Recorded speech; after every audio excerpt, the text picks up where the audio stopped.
Hi, I'm Pat Kelly.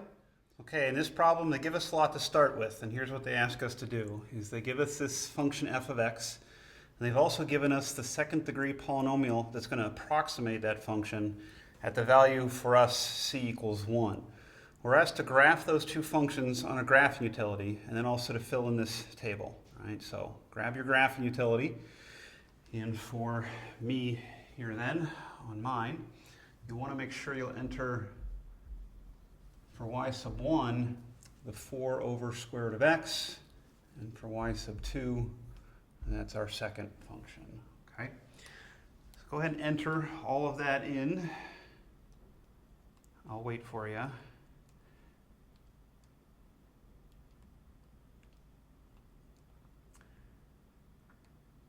and then once you get all of that in, and actually I'll even throw a quick bit of commentary at you as well, as I know that that second one looked a little bit cumbersome and you might feel like simplifying, but it's part of the format that we want our polynomials to be in here with the x minus 1 in parentheses. Okay, you're seeing that, I hope, as you're developing the Taylor polynomial and the Maclaurin polynomials here in this lesson.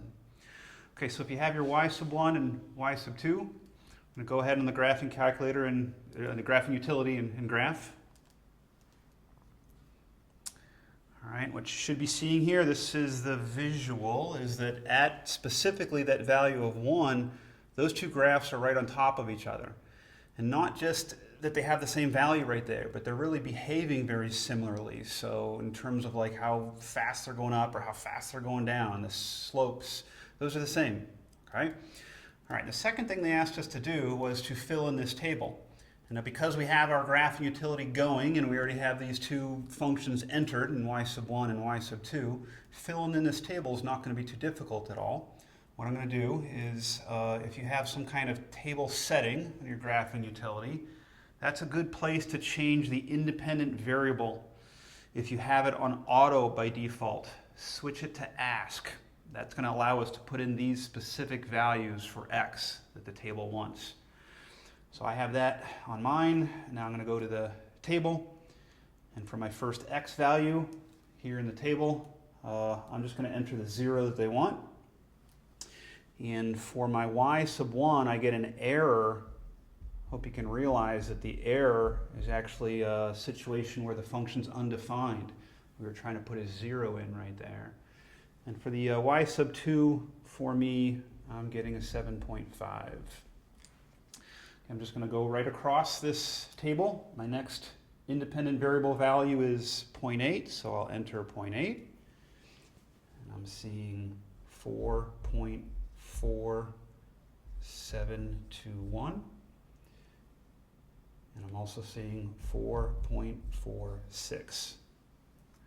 I'm going to enter each of these now. 9.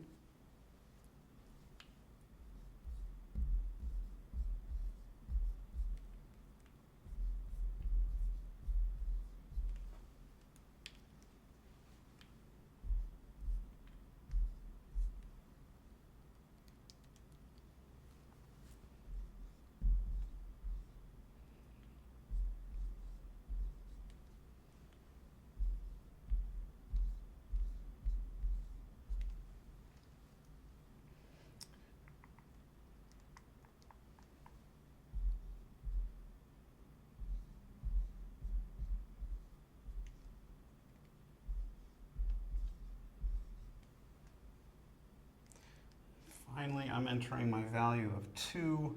I'm getting 2.8284, and I'm getting 3.5. Okay, in terms of completing the problem, that's what they wanted for us to fill in that table. But let's take a look and see what the table's telling us. These two functions are supposed to be the same. More to the point, the second one is supposed to be behaving like the first one, especially close to that value of 1. So it's not a coincidence at all that in this column where x equaled 1, the two outputs were exactly the same. Now furthermore, as we move away from 1, these two values aren't too far off from each other. I mean, if you want to look at them a pair at a time, that's not too far off from each other. These two aren't too far off from each other.